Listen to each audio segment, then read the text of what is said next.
കർത്താവിൻ്റെ പുനരുത്ഥാനത്തെക്കുറിച്ച്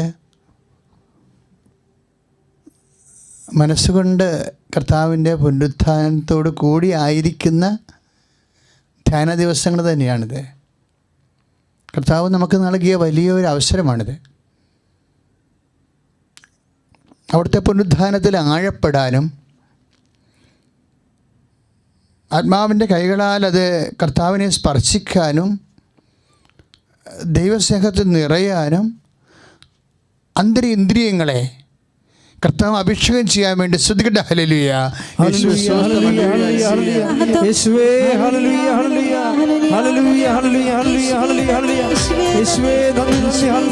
പരമദിവ്യ കാരുണ്യത്തിന് ആരാധനയും സ്തുതിയും പുകഴ്ചയും ഉണ്ടായിരിക്കട്ടെ. പ്രിയപ്പെട്ട ഉത്ഥാന അനുഭവങ്ങൾ ആദ്യം അതിൻ്റെ അഭിഷേക ശക്തി ഏറ്റുവാങ്ങിയത് അതിൻ്റെ സ്വത്വവും അതിൻ്റെ സാന്നിധ്യവും സന്തോഷവും ഒക്കെ ആദ്യം അനുഭവിച്ചത് അപ്പോസ്തലന്മാരല്ല, സാധാരണ ചെടിത്തിമാരാണ്. അതാണ് എന്നെ എപ്പോഴും ഉത്ഥാനത്തിൻ്റെ ആദ്യ അനുഭവങ്ങൾ ആർക്കാണ് കിട്ടിയത്? അപ്പോസ്തലന്മാർക്കല്ല, 2 ചെടിത്തിമാർക്കാണ് കിട്ടിയത്, 2 ചേച്ചിമാർക്ക്. സാധാരണ മനുഷ്യർ കർത്താവിൻ്റെ പരിചയവും അടുപ്പവും ഉണ്ടായിട്ട് സ്നേഹിച്ച് നടന്ന 2 ചെടിത്തിമാർക്കാണ് കർത്താവ് ആദ്യ അനുഭവങ്ങൾ കൈമാറുന്നത്. അവരുടെ പ്രത്യേകത എന്താണെന്നാണ് ഉത്ഥാനത്തെ, അതിൻ്റെ ശക്തിയെ അനുഭവിക്കാൻ ആഗ്രഹിക്കുന്ന എല്ലാവരും ഈ സ്ത്രീകളുടെ ആധ്യാത്മിക നൈപുണ്യങ്ങളുടെ അടിസ്ഥാന തത്വങ്ങളെ പരിശോധിച്ചാൽ ഉത്ഥാന അനുഭവം കുറച്ചുകൂടി എളുപ്പത്തിലാകും. ഒന്നാമത്തെ ആൾ മാർത്തായാണ്. ആദ്യ പുനരുത്ഥാനമെന്ന് പറയുന്ന വലിയ ദൈവിക രഹസ്യം, അതിലാണ് സഭയും ലോകവും നിലനിൽക്കുന്നത്. മനുഷ്യൻ്റെ പ്രത്യാശയാണത്. നമുക്ക് ലഭിക്കാതിരിക്കുന്ന മഹത്വത്തെക്കുറിച്ച് ഓർക്കുമ്പോൾ ഇന്നത്തെ കഷ്ടതകൾ തുലവും നിസ്സാരമാണെന്നുള്ള അപ്പോസ്തല അനുഭവങ്ങൾ ഉത്ഥാനാനുഭവം തന്നെയാണ് ശരിക്കും. നമ്മൾ റോമ 8:18 വായിക്കത്തില്ലേ, നമുക്ക് ലഭിക്കാതിരിക്കുന്ന മഹത്വത്തെക്കുറിച്ച് ഓർക്കുമ്പോൾ ഇന്നത്തെ കഷ്ടതകൾ തുലവും നിസ്സാരമാണ്. അപ്പം കഷ്ടതകളെ നിസ്സാരമാക്കി കളയുന്നത്, നമ്മളിപ്പോൾ കോവിഡിൻ്റെ കഷ്ടതകളിലാണല്ലോ, പക്ഷേ വിശ്വാസിക്ക് ഇതെല്ലാം നിസ്സാരമാണ്.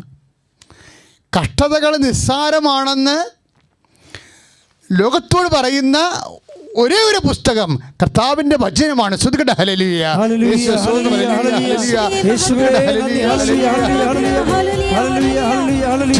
പരമദിവ്യ കാരുണ്യത്തിന് ആരാധനയും സ്തുതിയും പുകഴ്ചയും ഉണ്ടായിരിക്കട്ടെ.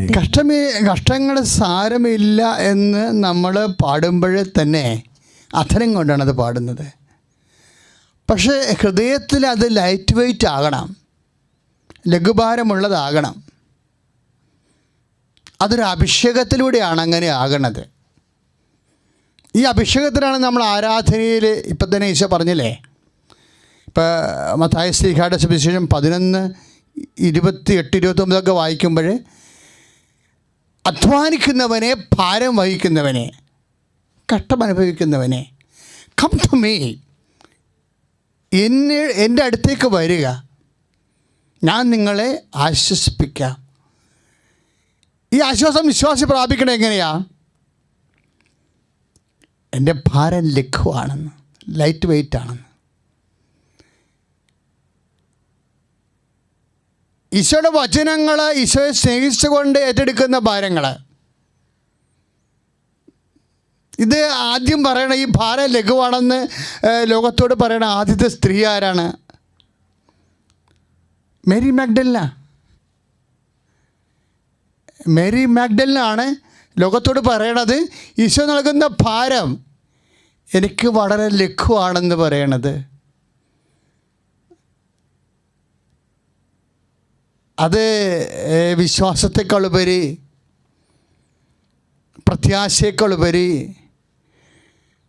ദൈവസ്നേഹം കൊണ്ട് നിറയുമ്പോഴാണ് ഈശോയും ഈശോ കൽപ്പിക്കുന്ന സുവിശേഷത്തിൻ്റെ ദൗത്യത്തിൻ്റെ സാക്ഷ്യത്തിൻ്റെ ഭാരങ്ങൾ നമുക്ക് ലഘുവായി മാറണത്. പ്രാർത്ഥിക്കുക. കർത്താവായ ദൈവമേ, മേരി മാഗ്ദലിനെ പോലെ, വിശുദ്ധ മാർത്തായെ പോലെ അങ്ങയെ സ്നേഹിച്ച് അങ്ങയുടെ വചനങ്ങള് ജീവിതത്തിൽ സാക്ഷ്യപ്പെടുത്തുവാൻ ലഘുവായി തീരുന്ന ഹൃദയത്തിന്റെ അഭിഷേക തലങ്ങളിലേക്ക് ഞങ്ങളെ ഉയർത്തണമേ.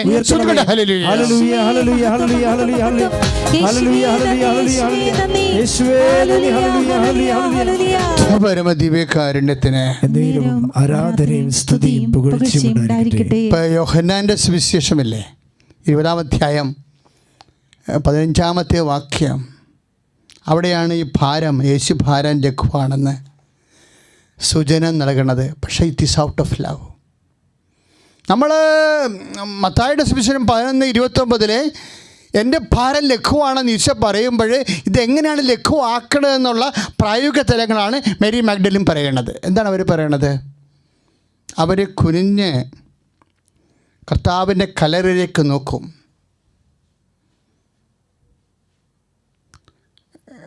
കല്ലറയിലേക്ക് നോക്കിയിട്ട് അപ്പോൾ 2 ദൂതന്മാരവിടെ ഇരിക്കുന്നത് കാണാം. സ്ത്രീ, they have taken my Lord. ആ വാക്കെല്ലാം ഇങ്ങനെ സ്നേഹം നിറഞ്ഞ് തുളുമ്പി നിൽക്കുക. എൻ്റെ കർത്താവിനെ അവരെടുത്തുകൊണ്ട് പോയി. എൻ്റെ കർത്താവ് എന്നാണ് വിളിക്കണത്. എൻ്റെ കർത്താവ്, മൈ ലോഡ്. അതൊക്കെ എല്ലാം ആ എൻ്റെ കർത്താവ് എന്നുള്ള വാക്കിൽ ശരിക്കും പറഞ്ഞാൽ ഡെഡ് ബോഡിയാണ്. ആ ഭാഗം ധ്യാനിച്ചാൽ നമുക്ക് മനസ്സിലാകും മേരി മാഗ്ദലിൻ്റെ ഉള്ളിലുള്ള കർത്താവിനുള്ള ആ ശിഷ്യയുടെ സ്നേഹം എന്താണെന്ന് അറിയാൻ പറ്റും. എൻ്റെ കർത്താവ്, ശരിക്കും പറഞ്ഞാൽ കർത്താവ് 140 റാത്തലുള്ള ഡെഡ് ബോഡിയാണ് അവളെ സംബന്ധിച്ചിടത്തോളം. കാര്യം അവളോട് കർത്താവ് ഒരിക്കലും പറഞ്ഞിട്ടില്ല ഞാൻ ഉയർത്തെഴുന്നേൽക്കുമെന്ന് പറഞ്ഞിട്ടില്ല. അപ്പോസ്തലന്മാരോടാണ് പറഞ്ഞത്. അപ്പോസ്തലന്മാരോട് 3 പ്രാവശ്യം പറഞ്ഞു പാഷൻ പ്രഡിക്ഷൻസ്. മത്തായിയുടെ സുവിശേഷം 16:13, 17:22, 20:17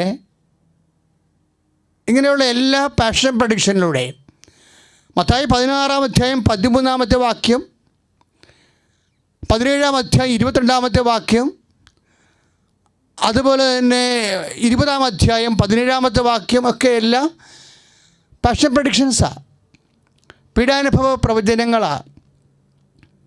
അതിൻ്റെ കണ്ടന്റ് എന്താ? ശിഷ്യന്മാരുടെ 3 പ്രാവശ്യമായിട്ട് തവണയായിട്ട് ഈശോ പറയും നമ്മൾ ജെറുസലേമിലേക്ക് പോവുകയാണ്. അവിടെ വെച്ച് മനുഷ്യപുത്രൻ ശത്രുക്കരങ്ങളിൽ ഏൽപ്പിക്കപ്പെടും. അവർ അവനെ പീഡിപ്പിക്കും, വധിക്കും, എന്നാൽ അവൻ 3-ാം ദിവസം ഉയർത്തെഴുന്നേൽക്കും. അപ്പോൾ ഈ ഉത്ഥാനം ഉൾപ്പെടെയുള്ള പ്രവചനങ്ങൾ ഈശോ നൽകുന്നത് അപ്പോസ്തലന്മാർക്കാണ്. ആ അപ്പോസ്തലന്മാരുടെ അവസ്ഥ കണ്ടില്ലേ? അവർക്ക് വിശ്വാസമുണ്ട്, പക്ഷേ എന്തോ ഒരു കുറവുണ്ട് അവർക്ക്. അവർ വന്ന് കല്ലറയിൽ വരണത് നമ്മൾ കാണുന്നുണ്ട്.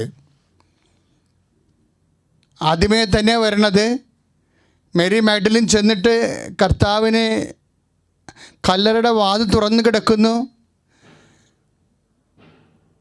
സ്ഥിരീകരിക്കേണ്ട ആൾ പത്രോസാണ്. അതുകൊണ്ട് പത്രോസ് പിന്നാലെ വന്ന പത്രോസ് ഓടി അകത്ത് കയറും. അകത്ത് കയറുമ്പോൾ എന്നാ കണ്ടത്? കർത്താവിൻ്റെ ശിരസ് മൂടിയിരുന്ന തൂവാല കച്ചോടുകൂടി അല്ലാതെ മറ്റൊരിടത്ത് ചുരുട്ടി വച്ചിരിക്കുന്നത് കാണാം. പിന്നെ യോഹന്നാൻ്റെ ഊഴമാണ്. യോഹന്നാൻ എന്താണ്? യോഹന്നാനും അകത്ത് കയറി കണ്ട് വിശ്വസിച്ചു. അങ്ങനെ വിശ്വസിച്ച് കഴിയുമ്പോൾ പിന്നെ എന്ത് സംഭവിക്കും? എന്താണ് അവർ വിശ്വസിച്ചതെന്ന് നമ്മൾ ഊഹിക്കുകയാണ്. കാര്യം അവരോടാണല്ലോ ഈശോ പറഞ്ഞിരുന്നത് പാഷൻ പ്രഡിക്ഷനിലൂടെ, പീഡാനുഭവ പ്രവചനങ്ങളിലൂടെ ഉയർത്തെഴുന്നേൽക്കുമെന്ന് വിശ്വസിച്ചു. പക്ഷേ അവർ തിരിച്ചുപോയി. ഈ വിശ്വാസത്തിന് അങ്ങനെ ഒരു കുഴപ്പമുണ്ട്. ചില സമയത്തൊരു പിന്മാറ്റ സ്വഭാവം കാണിക്കും. അത് നമ്മൾ ദൈവിക പുണ്യങ്ങളെ പഠിക്കുമ്പോൾ ഫെയ്ത്ത്, ഹോപ്പ് ആൻഡ് ചാരിറ്റി പഠിക്കും. പക്ഷേ ഫെയ്ത്ത് ഹോപ്പിനൊക്കെ ഒരു ചെറിയ ഒരു വീക്ക്നെസ് വരണത് ചില പ്രതികൂല സാഹചര്യങ്ങളിൽ പിന്മാറ്റ സ്വഭാവം ഒരു വൈബ്രേഷൻ കാണിക്കും. ദേ ആർ ഗോയിങ് ബാക്ക്, അവർ തിരിച്ചു പോവുകയാണ്. പക്ഷേ ഫെയ്ത്ത് ഹോപ്പിൻ്റെ അപ്പുറത്ത് അവസാനത്തെ ഒരു പൗലോസ് അപ്പോസ്തലൻ പറഞ്ഞ ഒരു ദൈവിക പുണ്യമുണ്ട്. എന്താണെന്നറിയാമോ? ദൈവസ്നേഹം. 1 കൊരിന്ത്യർ 13:7 നമ്മൾ വായിക്കുന്നുണ്ട്. സ്നേഹം എല്ലാത്തിനെയും അതിജീവിക്കുന്നു.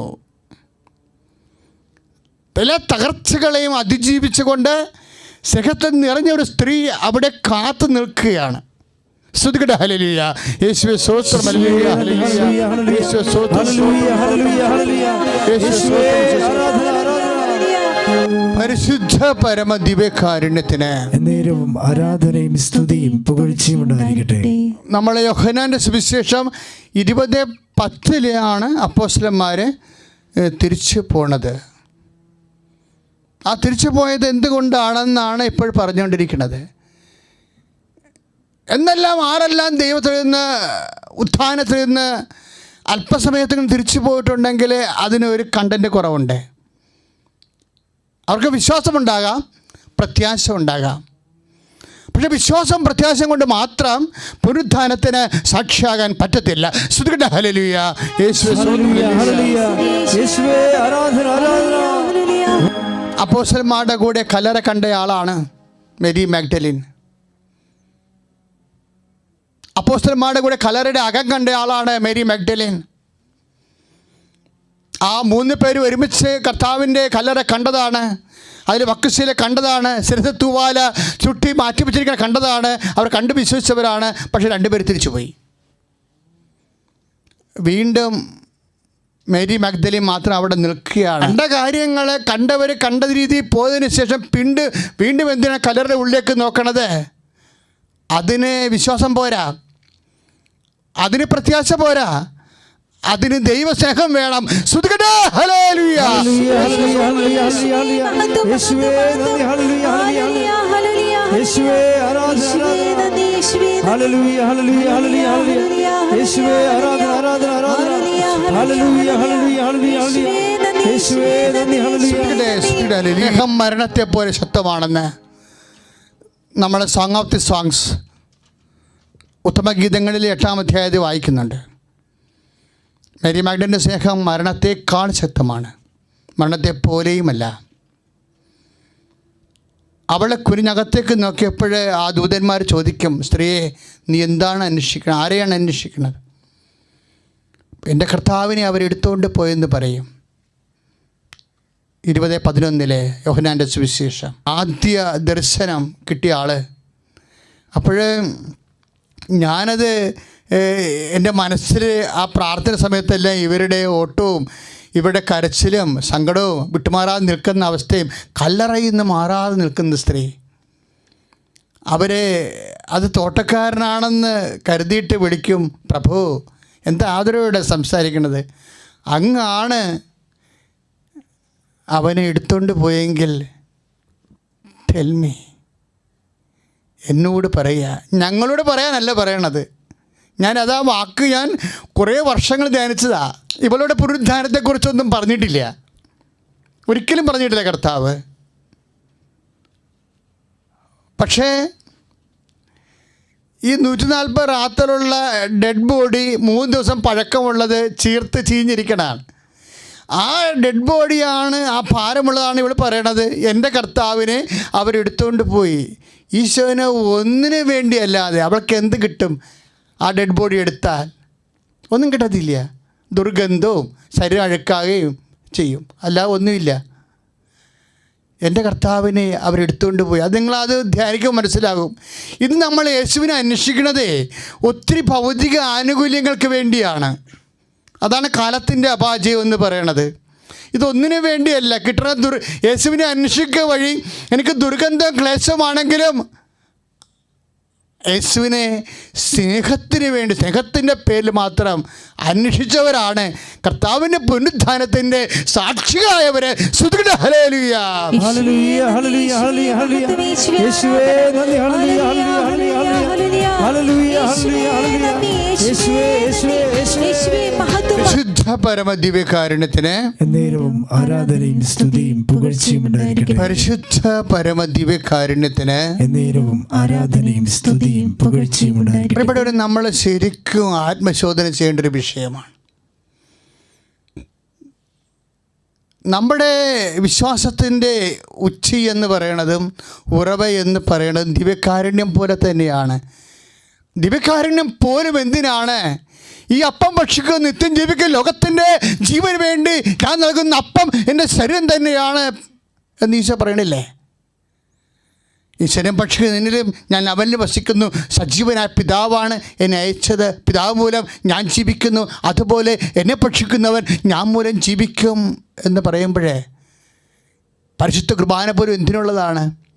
ഉത്ഥാനത്തിന് വേണ്ടിയുള്ളതാണ്, ഉത്ഥാന അനുഭവത്തിന് വേണ്ടിയുള്ളതാണ്, ഉത്ഥാന മഹിമയ്ക്ക് വേണ്ടിയുള്ളതാണ്. അതിൻ്റെ അടിസ്ഥാനം എന്താണ്? നിർവാജ്യമായി, നിസ്തുലമായി, ഒന്നും പ്രതീക്ഷിക്കാതെ ഈശോയോടുള്ള സ്നേഹത്തിൻ്റെ പേരിൽ മാത്രം ഈശോയെ സ്നേഹിക്കാനും ആരാധിക്കാനും അവൻ്റെ പേരിൽ ബാധ്യതകളെ ഏറ്റെടുക്കാൻ എന്ന് തുടങ്ങുന്നുവോ അന്ന് ഞാൻ നീയും പുനരുത്ഥാനത്തിന് സാക്ഷിയാകും. പ്രാർത്ഥിക്കുക, കർത്താവേ, മേരി മഗ്ദലിനെ പോലെ അങ്ങയുടെ നിന്നുള്ള ഭൗതികമായ ആനുകൂല്യങ്ങൾക്കല്ലാതെ അങ്ങയുടെ ഉദ്ധാരത്തിൻ്റെ മഹിമയിലെ പങ്കെടുക്കുവാൻ സ്നേഹത്തിൻ്റെ ആത്മാവിൻ്റെ കൃപയിലെ സ്നേഹത്തിന് വേണ്ടി അങ്ങേ സ്നേഹിക്കുവാൻ എനിക്ക് അഭിഷേകം നൽകണമേ.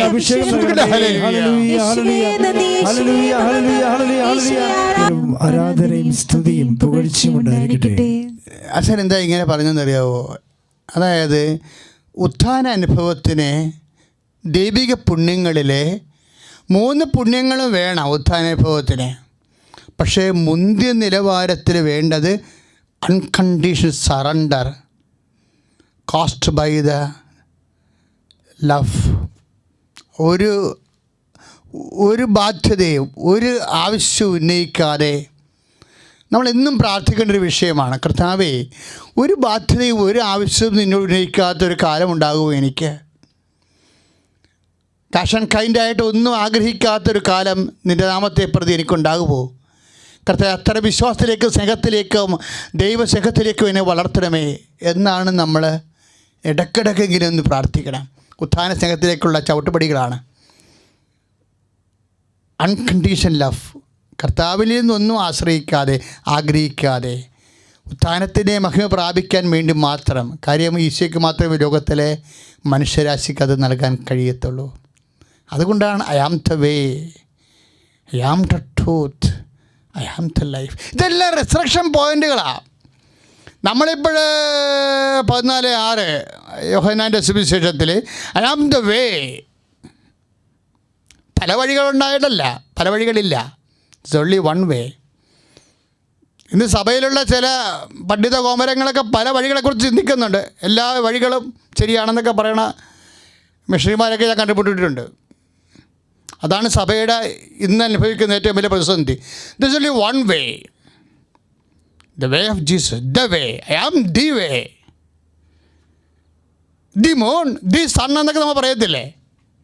ഈ ലോകത്തും പ്രപഞ്ചത്തിലും ഒന്നേ ഉള്ളെങ്കിൽ അതിന് നമ്മൾ ക്യാപിറ്റൽ ലെറ്റർ ഉപയോഗിച്ചാണ് പറയണത്, ഡെഫിനിറ്റ് ആർട്ടിക്കിള്. അതുപോലെ I am the way, I am the way, the truth, ഞാനാണ് വഴി, ഞാനാണ് സത്യം, ഞാനാണ് ജീവൻ എന്നൊക്കെ പറയുമ്പോൾ അത് ജീവനെ സംബന്ധിക്കുന്നതാണ്, പുനരുദ്ധാനത്തെ സംബന്ധിക്കുന്ന വിഷയങ്ങളാണ്. മനുഷ്യൻ്റെ മഹിമ ദൈവത്തിൻ്റെ മഹിമ മനുഷ്യൻ പ്രാപിക്കാൻ Jesus is the way, the only way. കർത്താവ് മാത്രമാണ് വഴി. സ്തുതിക്കട്ടെ, ഹല്ലേലൂയ, യേശുവേ സ്തോത്രം, ഹല്ലേലൂയ, ഹല്ലേലൂയ, യേശുവേ സ്തോത്രം, സ്തോത്രം, സ്തോത്രം, ഹല്ലേലൂയ, ഹല്ലേലൂയ, ഹല്ലേലൂയ. യേശുവേ നന്ദി, യേശുവേ മഹത്വം, മഹത്വം, മഹത്വം കർത്താവേ. ശുദ്ധ പരമ ദിവ്യകാരുണ്യത്തിന് എന്നേരവും ആരാധനയും സ്തുതിയും പുകഴ്ചയും ഉണ്ടായിരിക്കട്ടെ. പരിശുദ്ധ പരമ ദിവ്യകാരുണ്യത്തിന് എന്നേരവും ആരാധനയും സ്തുതിയും പുകഴ്ചയും ഇപ്പം മഹത്വത്തിൻ്റെ ഏക വഴിയായ കർത്താവിനെ അനുഭവിക്കുന്നതിന് എൻ്റെ ദൈവപൈതലെ വിശ്വാസത്തെക്കാളുപരി പ്രത്യാശയെക്കാളുപരി ദൈവസ്നേഹത്താൽ ഒന്നും പ്രതീക്ഷിക്കാത്ത, ഭൗതികമായി ഒന്നും പ്രതീക്ഷിക്കാത്ത, എന്ന കഷ്ടപ്പാടും ഭാരവും മാത്രം നമുക്ക് ലഭിക്കുന്ന സ്നേഹം കൊണ്ടാണ് മേരി മാഗ്ഡലിനെ കർത്താവ് എൻ്റെ ആ 140 റാത്തലും ചീഞ്ഞ ശരീരം ലഘുവായിട്ട് തോന്നിയത്. സ്നേഹമാണ് എല്ലാത്തിനെയും അതിജീവിക്കുന്ന സ്നേഹം. ഇപ്പം നമ്മൾ മാർത്തായുടെ കാര്യം എടുത്തു കഴിഞ്ഞാൽ മാർത്ത വിശ്വാസത്തിൻ്റെ ആളാണ്,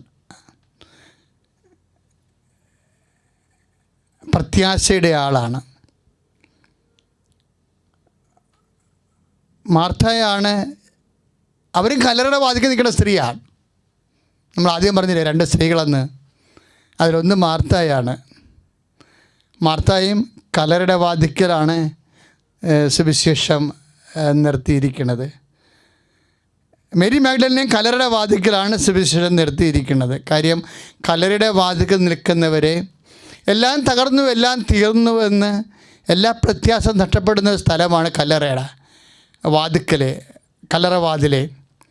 പക്ഷേ എല്ലാ പ്രത്യാശയും തുടങ്ങണതും ദൈവസ്നേഹത്താൽ ദൈവത്തെ അനുഭവിക്കുന്ന ഒരു വഴിയായി കല്ലറയെ മാറ്റുന്നത് ഈ സ്ത്രീകളുടെ സുവിശേഷങ്ങളാണ്. മർത്തായുടെ സുവിശേഷവും അതുപോലെ തന്നെ മേരി മാഗ്ഡലിൻ്റെ സുവിശേഷവും. ലാസൻ്റെ 2 സഹോദരികൾ മർത്തായും അതുപോലെ തന്നെ മേരിയും. എന്തുകൊണ്ടാണ് ഞാൻ മാർത്തായെ അവിടെ ഹൈലൈറ്റ് ചെയ്യാൻ കാരണം വെച്ച് കഴിഞ്ഞാൽ, എനിക്കെപ്പോഴും ഞാൻ മേരിയുടെ നിലപാടുകളിൽ എപ്പോഴും ഉള്ളിൽ കലഹം ഉണ്ടാക്കിയിട്ടുള്ള ആളാണ്. എൻ്റെ മനസ്സിൽ എപ്പോഴും മേരി ശരിയല്ല എന്ന് തോന്നും. കർത്താവ് അവർക്ക് നല്ല ഗുഡ് സർട്ടിഫിക്കറ്റ് കൊടുത്തതാണ്. അതെന്തിനങ്ങനെ കൊടുത്തതെന്നറിയാവോ? അങ്ങനെ കൊടുക്കാൻ കാരണം അവൾ വചനത്തോട് ആഭിമുഖ്യം കാണിച്ചു എന്നുള്ളതാണ്. ആഭിമുഖ്യം. അപ്പം അത് നല്ല കാര്യമായിട്ട് ഈശോ പറഞ്ഞു. വചനത്തോട് ഇപ്പം നിങ്ങളും ഞാനുമൊക്കെ വചനത്തോട് ആഭിമുഖ്യമുള്ളവരാണ്. ഇത് നല്ല കാര്യമാണ്. പക്ഷേ ഇപ്പോഴേ ഞാൻ പ്രസംഗിക്കണം ഞാനോ ഈ ശുശ്രൂഷയിൽ പങ്കെടുക്കണം നിങ്ങളോ ഇത് നല്ല കാര്യമാണെന്ന് അവസാനം വരെ പറയണം. അതെങ്ങനെയാണ്? ക്ലേശങ്ങളോട് നമ്മൾ എങ്ങനെ നല്ല കാര്യമാകണത്? കുരിശ് ഈശോയ്ക്ക് നല്ലതായത് ഈശോ വിശ്വാസത്തോടെയും പ്രത്യാശയോടെയും പിതാവിനുള്ള സ്നേഹത്തെ പ്രതി കുരിശിനെ സമീപിച്ചപ്പോഴാണ് ഈശോയ്ക്ക് കുരിശ് പോലും നല്ല കാര്യമായത്. എല്ലാ കുരിശുകളും നല്ല കാര്യമാണ്. When we approach it with faith in Jesus Christ, നമ്മൾ എല്ലാ കുരിശും നല്ല കാര്യമാണ്. അപ്പൻ്റെ രോഗമായാലും അമ്മായപ്പൻ്റെ തകർച്ചയായാലും അതുപോലെ തന്നെ അയൽവാസിയുടെ ദൈന്യത ആയാലും നമ്മൾക്ക് ഇരട്ടി ബാധ്യത വരുന്ന രീതിയിൽ അപ്പൻ്റെയും അമ്മയുടെയും അല്ലെങ്കിൽ ഭർത്താവിൻ്റെയോ ഭാര്യയുടെയോ അപ്പം രോഗികളായ അപ്പന്മാർ അമ്മയോ നമ്മുടെ വീട്ടിൽ വന്ന് നിൽക്കണത്, ഇങ്ങനെയുള്ള എല്ലാ കുരിശുകളും എക്സ്ട്രാ ആയിട്ട് നമ്മൾ വഹിക്കുന്ന എല്ലാ കുരിശുകളും നല്ല കാര്യങ്ങളാണ്.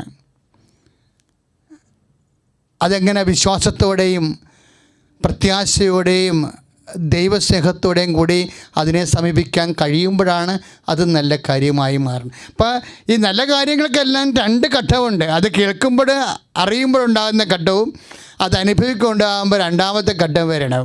2ാമത്തെ പരീക്ഷയ്ക്ക് ആണ് മറിയം തോറ്റുപോണത്, ലാസൻ്റെ പെങ്ങളും തോറ്റുപോണത്. ദിവസം കർത്താവ് വന്നില്ല, പിറ്റേ ദിവസം വന്നില്ല, 3 ദിവസം കഴിഞ്ഞാണ് വന്നത്. 3 അല്ല 4-ാം ദിവസമാണ് ഈശോ വന്നത്. പക്ഷെ അത്രയും പിടിച്ചു നിൽക്കാനുള്ള കപ്പാസിറ്റി ഈ വചനത്തിൻ്റെ അരികിരുന്ന് വചനം കേട്ട മറിയത്തിനില്ലാതെ പോയി. അതാണ് ബൈബിൾ പറയും, മറിയം മാർത്ത എഴുന്നേറ്റ് പോയി എന്ന് പറയുമ്പോൾ വചനം എന്തിനാണ് വളരെ കർക്കശത്തോടുകൂടി മറിയത്തിൻ്റെ കാര്യം പറയണത്? മറിയം എഴുന്നേറ്റ് പോയില്ല എന്ന് പറയാൻ, കർത്താവ് വന്നപ്പോഴേ എഴുന്നേറ്റ് പോയില്ല എന്ന് പറയാൻ വേണ്ടി പ്രത്യേകം എഴുതി വച്ചിരിക്കുകയാണ്, മറിയം വീട്ടിൽ തന്നെ ഇരുന്നു വന്ന്. യോഹന്നാൻ്റെ 11-ാം അധ്യായം 20-ാമത്തെ വാക്യം ഏറെ ഹൃദ്യമാണ്. മറിയം വീട്ടിൽ തന്നെ ഇരുന്നു. അപ്പോൾ ഞാനോർക്കുകയെ ഇവൾ പണ്ട് ഇരിപ്പുകാരത്തിയായിരുന്നു. എന്താ കാര്യം? കർത്താവ് അവരുടെ വീട്ടിൽ ഭക്ഷണ സമയത്ത് ഭക്ഷണത്തിന് വേണ്ടി വരുമ്പോഴും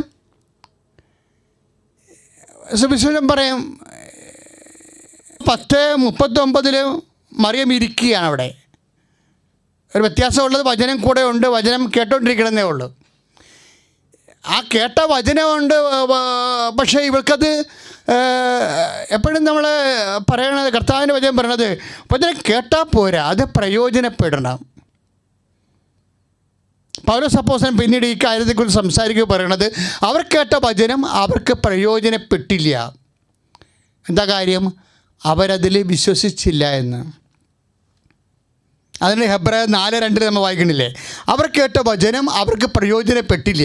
ഇപ്പം മറിയം നല്ല ഭാഗം തിരഞ്ഞെടുത്ത് വചനം കേട്ടു, പക്ഷെ അവർക്കത് പ്രയോജനപ്പെട്ടില്ല. എന്താ കാര്യം?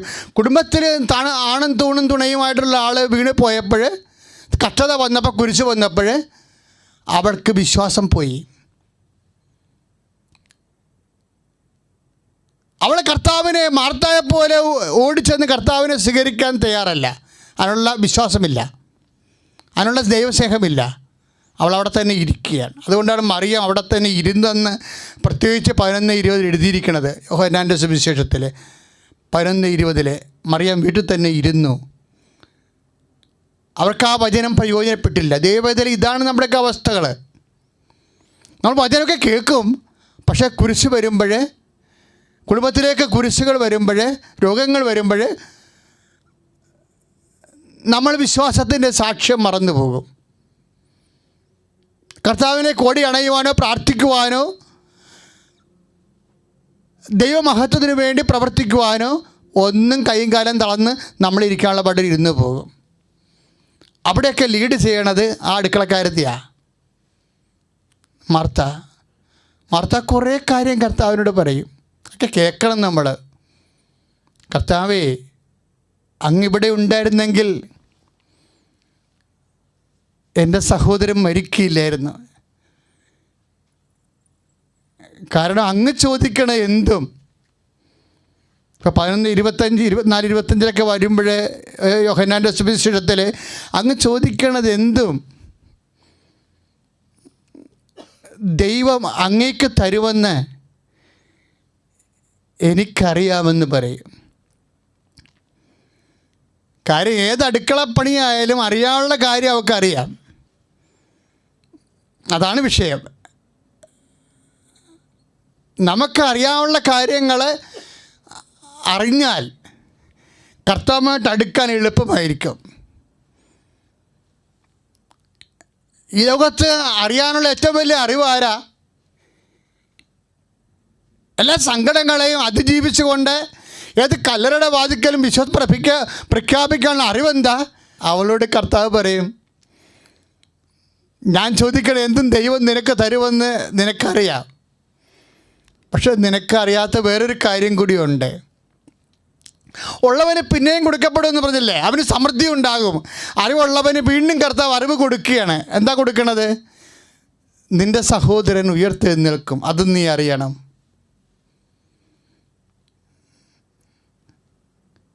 നമ്മുടെ എല്ലാ ആധ്യാത്മിക അനുഭവങ്ങളെല്ലാം അടിസ്ഥാനം അറിവാണ്.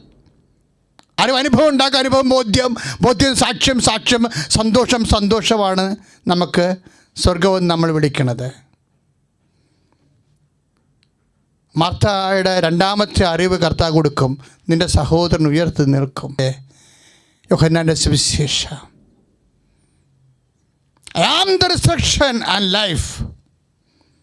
ഞാനാണ് പുനരുത്ഥാനവും ജീവനും. സ്തുതിക്കട്ടെ, ഹല്ലേലൂയ.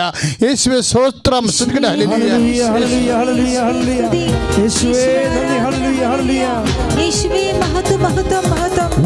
പരമദിവ്യകാരുണ്യത്തിന് ആരാധനയും സ്തുതിയും പുകഴ്ചയും ഉണ്ടായിരിക്കട്ടെ. നമ്മൾ യോഹന്നാൻ്റെ സുവിശേഷം 11:25 ഏറ്റവും വലിയ വെളിപാടാണ്. I am the resurrection. എനിക്കിത് കേൾക്കുമ്പോൾ ഭയങ്കര ശക്തിയാണ്. കാര്യം ലോകത്ത് സമർത്ഥനായ Caesar, Solomon, Socrates, Pliny, Plato തൊട്ട് ഇന്ന് വരെയുള്ള മഹാരഥന്മാർ ജീവിച്ചു പോയ ഭൂമിയിൽ ആരും പറയാത്തൊരു കാര്യം മനുഷ്യരാശിയോട് ചങ്കുറപ്പോടെ പറഞ്ഞ ഒരേ ഒരാളാണ് കർത്താവ് യേശു. ഞാനാകുന്നു ജീവനും പുനരുത്ഥാനവും. എന്നിട്ട് ചോദിച്ചു ഈശോ, "Do you believe?" നീ ഇത് വിശ്വസിക്കുന്നുവോ? മാർത്ത ഒരു വാക്ക് പറയും, "Yes my Lord." കർത്താവേ. ബൈബിളിലെ എല്ലാ അത്ഭുതങ്ങൾ ചെയ്തവർ യെസ് മൈ ലോർഡ് പറഞ്ഞവരാ. അമ്മ ഒരു യേശു പിതാവായ ദൈവത്തോട് പറഞ്ഞിട്ടാണ് മനുഷ്യാവതാരം സംഭവിച്ചത്. ഇപ്പോൾ പുനരുത്ഥാനം സംഭവിക്കുന്നതും ഒരു സ്ത്രീ യേശു പറഞ്ഞിട്ടാണ്, യെസ് മൈ ലോർഡ്. കർത്താവേ, അങ്ങ് ലോകത്തിലേക്ക് വരായിരുന്ന മിശിഹായാണെന്ന് ഞാൻ വിശ്വസിക്കുന്നു. ശ്രുതികട ഹല്ലേലൂയ.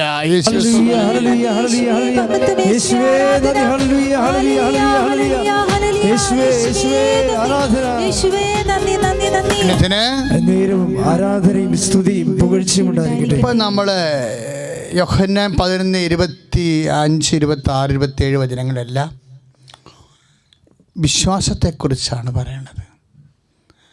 അതാണ് 27. ലോകത്തിലേക്ക് വരായിരുന്ന മിശിഹായാണെന്ന് ഞാൻ വിശ്വസിക്കുന്നു. അല്ല, അങ്ങ് ചോദിക്കണം എന്തെന്ത് ചെയ്യും അങ്ങക്ക് നൽകുമെന്ന്. ഇപ്പോഴും എനിക്കറിയാം, ഇപ്പോഴുമില്ല, പക്ഷെ ആ വചനത്തിൻ്റെ ഫീൽ അതാ. അതിനകത്ത് ഇപ്പോഴും ഒന്ന് വാക്കില്ലെങ്കിൽ പോലും മാർത്ത പ്രഖ്യാപിക്കുന്നൊരു വിശ്വാസമുണ്ട്, പ്രത്യാശ ഉൾപ്പെടുന്നതാണ്. ഈ വിശ്വാസത്തിൻ്റെയും മാർത്തയുടെ വിശ്വാസത്തിൻ്റെയും പ്രത്യാശയുടെയും ഫലമാണ് ലാസറിന്റെ ഉത്ഥാനം. ഹല്ലേലൂയ.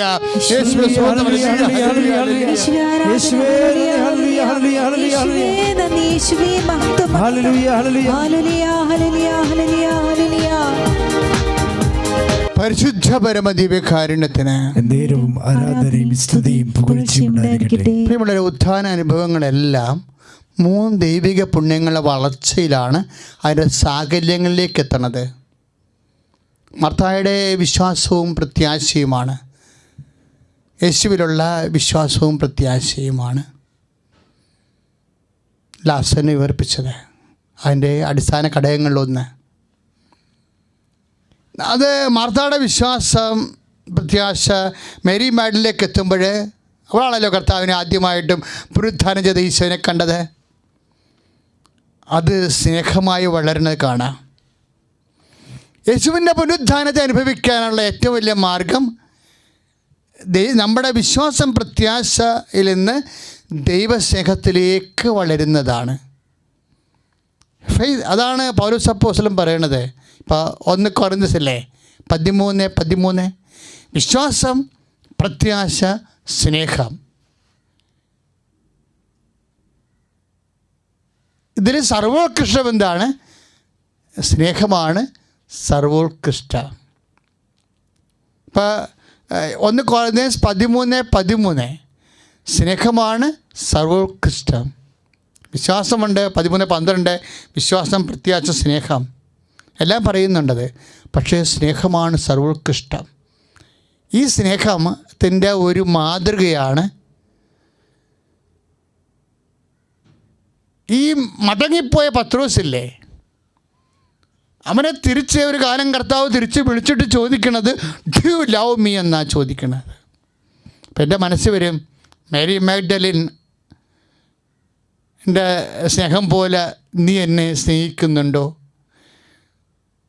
അന്ന് അവനെ അവിടെ നിൽക്കാനുള്ള മാനസികാവസ്ഥ ആ സ്നേഹത്തിൻ്റെ കുറവായിട്ട് വ്യാഖ്യാനിക്കപ്പെടണമെങ്കിൽ പോലും ആ സ്നേഹം പ്രകടിപ്പിച്ച ആളിനാണ് കർത്താവ് ആദ്യ ദർശനം കൊടുത്തതെന്ന് വായിച്ച് കണ്ട് മനസ്സിലാക്കുമ്പോഴേ പരിശുദ്ധ പരമദിവ്യകാരുണ്യത്തിന്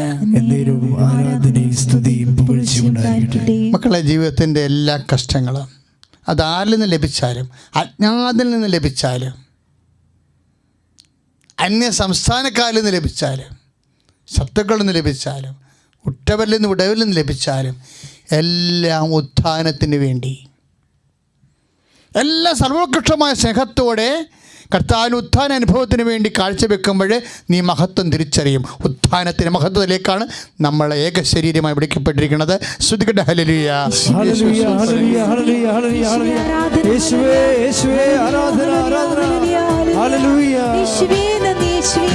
ആരാധനയും സ്തുതിയും പുകഴ്ചയും ഉണ്ടായിരിക്കട്ടെ. പ്രാർത്ഥിക്കുക. കർത്താവായ ഈശോയെ, മാർത്തായെ പോലെ മേരി മഗ്ദലിനെ പോലെ ദൈവിക പുണ്യങ്ങളായ വിശ്വാസം, പ്രത്യാശ, ദൈവസ്നേഹത്തിൽ നിറഞ്ഞു വളർന്ന് ഉത്ഥാനത്തിന്റെ വലിയ മഹത്വം പ്രാപിക്കുവാൻ ഞങ്ങളെ സഹായിക്കണമേ. ഉത്ഥാനത്തിന്റെ സാക്ഷികളായി ഞങ്ങളെ ഉയർത്താൻ ആവശ്യമായ വിശ്വാസത്താൽ, ദൈവസ്നേഹത്താൽ ഞങ്ങൾ നിറക്കണമേ.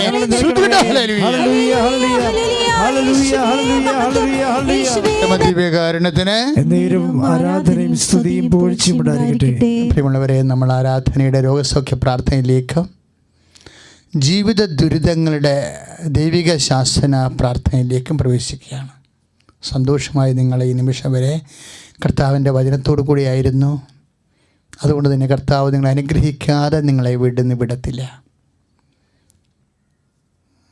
അച്ഛനോട് ചേർന്ന് പ്രാർത്ഥിക്കുക. കർത്താവേ, ഉദ്ധാനം ചെയ്തവനെ അങ്ങയുടെ വിശുദ്ധമായ തിരുമുറിവാർന്ന വലത് കരത്താൽ ഞങ്ങളുടെ കുടുംബങ്ങളെ ആശീർവദിക്കണം.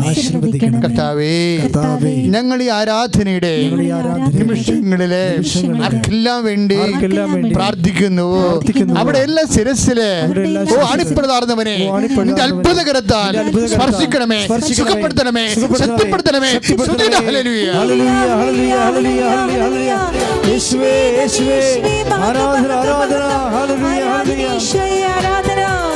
പരമദിവ്യകാരുണ്യത്തിന് ആരാധനയും സ്തുതിയും പുകഴ്ചയും ഉണ്ടായിരിക്കട്ടെ. പ്രിയമുള്ളവരെ, ആരാധനയിലേക്ക് വരുന്നൊരു നിമിഷങ്ങൾ നിങ്ങൾ ശ്രദ്ധിച്ച് കാണുമായിരിക്കും.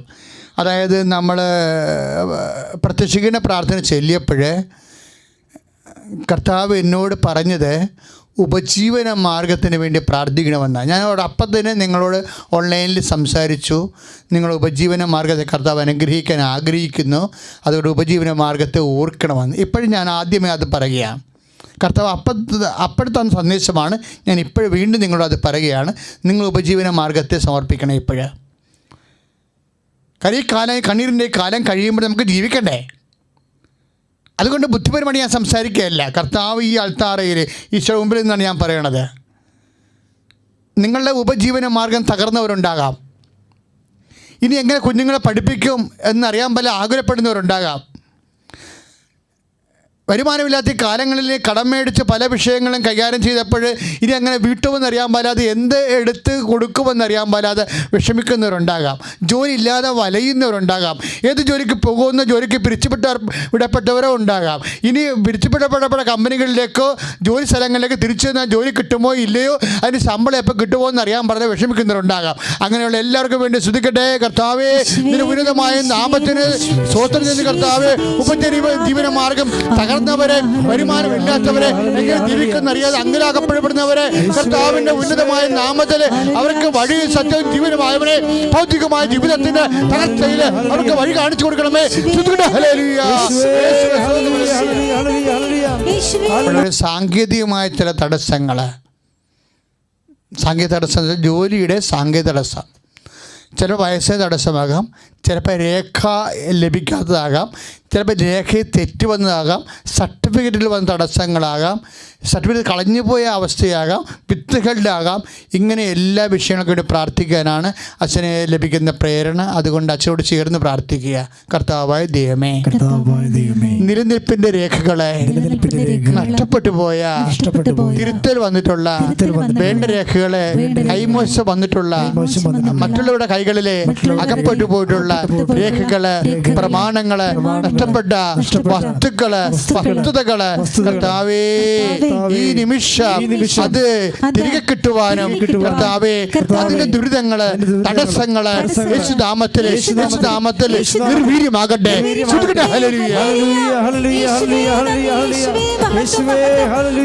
പറയുക, ഈ നിമിഷം ആരാധന വിഷയം സമർപ്പിക്കാൻ പറയുക. ഒരെത്തും പിടി കിട്ടാത്ത കാര്യങ്ങളുണ്ടാകാം, എവിടെ തുടങ്ങണം എന്ന് പോലും അറിയാൻ പറ്റാത്ത അവസ്ഥ ഉണ്ടാകാം. ഇതൊക്കെ സമർപ്പിക്കുക. ആശീർവാദത്തിന് സമയമാണ്.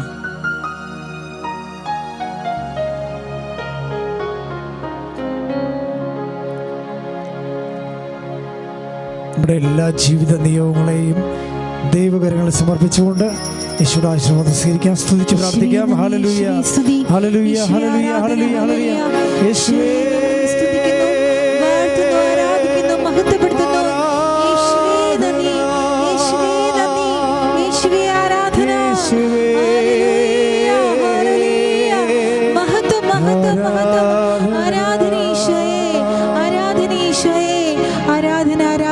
പരിശുദ്ധ പരമ ദിവ്യകാരുണ്യത്തിന് എന്നേരവും ആരാധനയും സ്തുതിയും പുകഴ്ചയും ഉണ്ടായിരിക്കട്ടെ.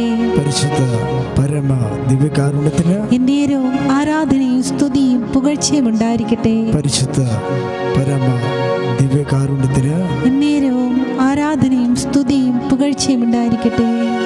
ആവേ